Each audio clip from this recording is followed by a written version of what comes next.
2009 में मेरी शादी हुई थी। 2009 तक मैं अपनी ज़िंदगी गुजार रहा था जिस तरह से एक आम जाहिल या जिस तरह से गुजारते हैं। 2010 में इस्लाम कबूल करने के बाद अल्हम्दुलिल्लाह 2012 में मेरी वाइफ, मेरी अहलिया ने इस्लाम कबूल किया। इस्लाम कबूल करते हुए साथ में ये भी बड़े मसले सामने आए कि कौन हमारी गवाही देगा, कौन एडवोकेट सामने आएगा। कोई भी सामने को आने को तैयार नहीं। यहाँ तक कि एक इदारे में हम लोग गए जहाँ पता चला कि यहाँ सर्टिफिकेट बन जाते हैं, यहाँ आपको आसानी हो जाएगी।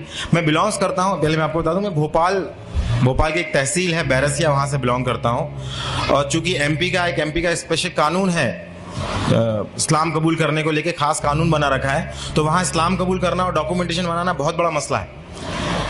तो इस तहत में जब महाराष्ट्र में एक जगह गया पर्टिकुलर, वहाँ पे जब मैंने पता किया कि वहाँ इस्लाम कबूल होने के बाद वहाँ पे डॉक्यूमेंट्स बनते हैं, तो उनकी एक शर्त थी कि आपको खतना कराना पड़ेगा तो ही आपको डॉक्यूमेंट्स बनाएंगे। जैसा कि आप बताया कि बहुत सी शर्तें होती हैं, एक शर्त वो 2-3 साल तक वो परेशान होता रहा बट डॉक्यूमेंट्स नहीं बने। डॉक्यूमेंट्स नहीं बनने के कारण लोग मुझे बहुत परेशान भी करते थे। अल्हम्दुलिल्लाह अल्लाह सुब्हान तआला ने एक चीज़ महसूस करा दी इस बीच सारी, कि मुसलमानों का बिहेवियर, गैर मुस्लिमों का बिहेवियर, मुश्रिकीन का बिहेवियर आपके प्रति क्या है। सारी चीज़ अल्हम्दुलिल्लाह साथ में कुरान में पढ़ रहा था। पढ़ते पढ़ते सारी लोगों की साइकोलॉजी अल्लाह ने समझाई, पूरी तरह से मुतमईन कि अब अगर अल्लाह सुब्हान तआला ने ज़िंदगी दी है और उसने अगर मुझे ईमान दे दिया है तो वो खिलाने और पिलाने वाला वो है, तो मुझे किस चीज़ की फिक्र है और मुझे किस चीज़ से डरना है। अल्हम्दुलिल्लाह जैसे जैसे मेरी दाढ़ी बढ़ती गई, जैसे जैसे टकने के ऊपर पजामे ऊपर गए, लोगों को जो चिढ़ाते थे, जो कॉन्स्पिरेसी करते थे, लोग जो बहाने बनाते थे, वो दूर हटने लगे कि अब ये वापस नहीं आ सकता, अब ये वापस नहीं आ सकता। यहाँ तक कि मेरे परिवार वाले भी जो बहुत मुश्किल से, बहुत इतना सुबह शाम ताने सब कुछ, यहाँ तक कि मैं सुबह ऑफिस से जाता था, मेरी शाम को वाइफ जो है इतनी ज़्यादा मतलब तानों से भरपूर मिलती थी कि मतलब उसकी ब्रेन वॉश और सारी चीज़ करने में वक्त लगता था। तो इतना परिवार वालों, वालिदैन सबके से इतना परेशान हुए पड़े, मगर अल्हम्दुलिल्लाह जहाँ कुरान ने समझाया कि नहीं कुछ भी नहीं होता, जैसे इस्तिकामत हुई, जो कहा कुरान में वैसा करना, जैसी शरीयत बताई गई वैसा करना, नबी करीम सल्लल्लाहु अलैहि वसल्लम जैसा बताया वैसी सुन्नत फॉलो करी, झूठ, गीबत, चुगली ये घर से दूर करी, गैर मुस्लिम परिवार में जैसे ही दूर करी, अल्हम्दुलिल्लाह जो वाइफ के राइट्स थे, जो सास के राइट्स थे, वो राइट्स जैसे सेक्रीफाइड किए तो घर में बड़ा बवाल मच गया। बवाल जितना मचा उतना लोग ये समझ गए कि ये इंसान कभी झूठ नहीं बोल सकता, ये इंसान किसी लेवल पे किसी को धोखा नहीं देगा, ये खुद अपना नुकसान कर लेगा। ये इवन मेरे वालिद को आके लोग बोलते थे कि यार ये कितना ऐसा इंसान हो गया, इसको कुछ समझाओ, ऐसा हो गया, गद्दार हो गया। मेरे वालिद बोलते हैं कि मेरा बेटा अब 24 कैरेट का गोल्ड हो गया है, मगर बेवकूफ़। अल्हम्दुलिल्लाह अल्लाह सुब्हानहू तआला ने हमें तौफीक दी। हमारे डॉक्यूमेंट्स मेरे वालिद साहब की मदद से ही बने अल्हम्दुलिल्लाह। उन्होंने 2014 तक मुझे झेला, हमारे डिबेट चलते रहे 4 साल तक। उसके बाद फिर उन्होंने कहा कि तेरी इस्लाम की गंदगी लेके तू निकल जा, अपनी वाइफ बच्चों को लेके निकले। अल्हम्दुलिल्लाह हम लोग बाहर गए। उसके बाद कुछ समय बाद उन्होंने फ़ोन कर दिया, कलेक्टर, IG, SDM वगैरह सबको फ़ोन किया। फ़ोन करने के बाद बोला मेरा बेटा जो है ये इस्लाम कबूल कर गया, किसी ने इसका ब्रेन वॉश कर दिया, ज़रा देखो, हो सकता है देश के लिए नुकसानदायक हो सकता है। मेरे वालिद साहब फ़ोन करके बोल रहे हैं। मैं इस समय ऑफिस की ड्यूटी पे था। जब वहाँ से वापस आया उन्होंने उस समय फ़ोन लगाया कि आप कहाँ पर हैं, हमें आपको ऊपर से बहुत सारे प्रेशर है, हमें आपका बयान लेना। मैंने कहा मैं जहाँ पर भी हूँ आप आ जाइए, मैं आ नहीं सकता ड्यूटी छोड़ के, आना तो पड़ेगा तुमको। तो मैंने कहा ठीक है, आप वारंट निकाल दीजिए।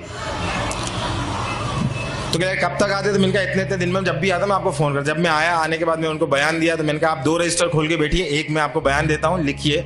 मैं अपनी मर्जी से, किसी भी कोई प्रेशर से नहीं, मैं अपने इस्लाम कबूल किया, कोई पैसा नहीं, कोई नहीं पहचानता, कोई मेरे साथ सपोर्ट नहीं, कोई गवाह नहीं, बट मैं हूँ, क्या करना बोलो।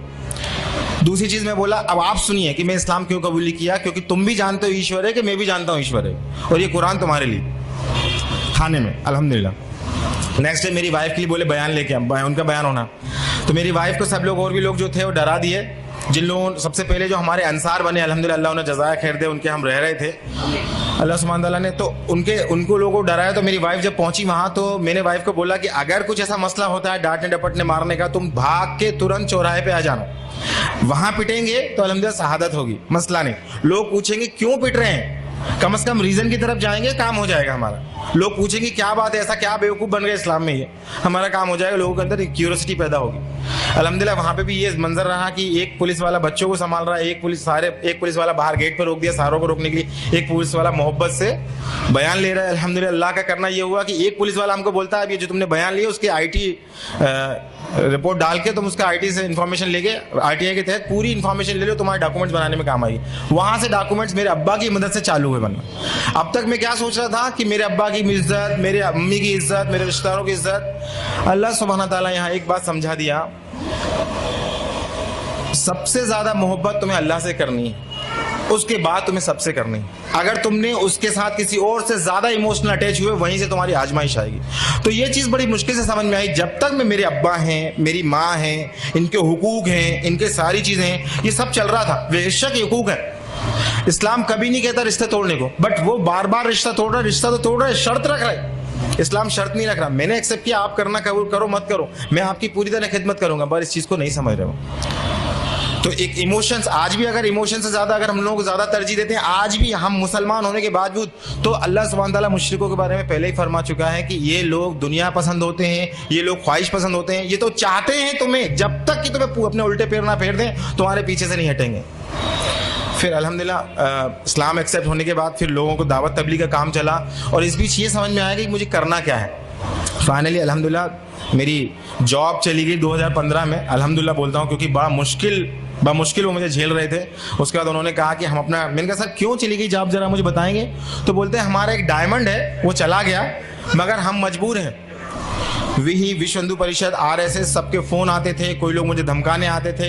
चूंकि मैं बिलोंग करता हूँ, बताना भूल गया, मैं बिलोंग करता हूँ जैन मजहब से, जैन दिगंबर, जहाँ के मुनि बरहाना घूमते हैं, उस मजहब से बिलोंग करता था। वो मुनि, उनसे डिबेट होती थी, डिस्कशंस होते थे, बहुत सारी चीज़ें होती थी।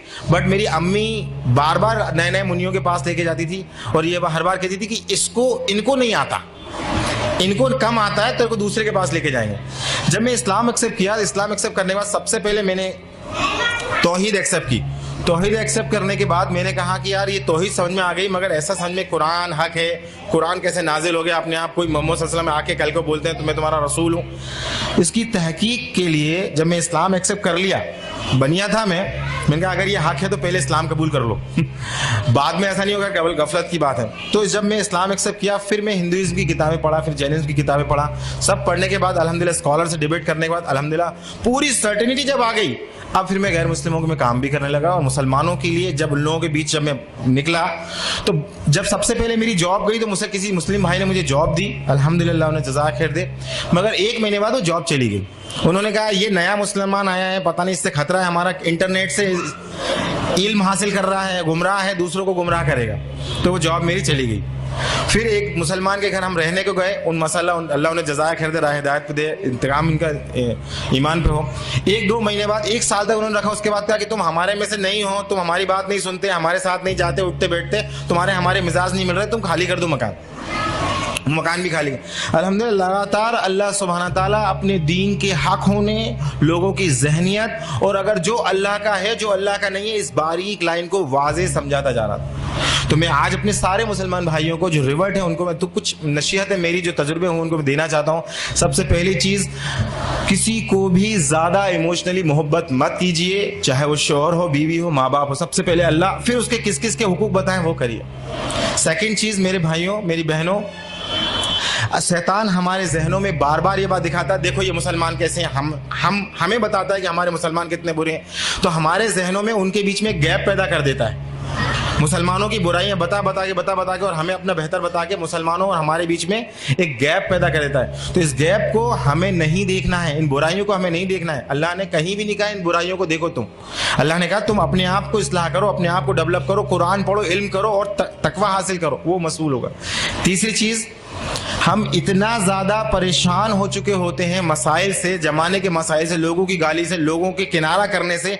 जो मुसलमान हमें मदद करते हैं, कल जब हम उन्हें इस्लाह की 4 बातें बताते हैं तो वो हमसे किनारा कर लेते हैं। इन सारे मसाइलों से हम इतना ज़्यादा परेशान हो चुके होते हैं, तो अल्टीमेटली बात ये आती है कि हम इनमें कूद के उनको इस्लाह करने की कोशिश करते हैं। तो मेरा मशवरा यहाँ ये है कि केवल और केवल कुरान पहले अपने, अल्लाह भी कुरान में फरमा रहा है कि बचाओ अपने आप को और अपने अहलो अहल को जहन्नुम की आग से। तो सबसे ज़्यादा मेहनत करें अपने बच्चों और अपने बीवी बच्चों पे।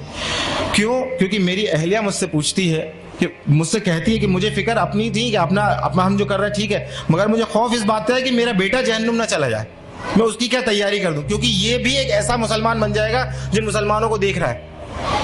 एक मुसलमान, एक होता है इस्लाम कल्चरल, जिसे हम सब आपस में जिंदगी गुजार रहे होते हैं, जिसमें रिवाज होते हैं, रीतियां होती हैं, ये कल्चरल इस्लाम जोन देता है। जहां उन्हें आसानी मिलने लगती है वो फिर से कल्चरल जोन में जाने लगते हैं। तो मेरा आपसे गुजारिश है, बहुत तजुर्बे की नसीहत मैं आपको रखना चाह रहा हूं कि कल्चरल इस्लाम को पहचानिए, ये इस्लाम नहीं है। जिन रीति रिवाजों को आज मुसलमान फॉलो कर रहे हैं वो इस्लाम नहीं है। इस्लाम वो है जो अल्लाह ने दिया, जिसका दीन मुकम्मल नबी सल्लल्लाहु अलैहि वसल्लम करके, उसी को पहचाना, उसी पे चलना, ये कंपैरिजन। और लास्ट में आपसे बोल रहा हूँ, मुसलमानों के लिए हमें क्या करना है, हमें करना अल्हम्दुलिल्लाह हमारे जो मुस्लिम भाई हैं उनके लिए केवल कुरान की, खुद कुरान की तरबियत लें और उनको कुरान एक आयत सीखे, उनको एक आयत सिखाएं और सिखाएं, और अपने आप लोगों को जो रिवर्स भाई हैं उनके लिए क्या बेहतर से बेहतर कर सकते हैं वो करें।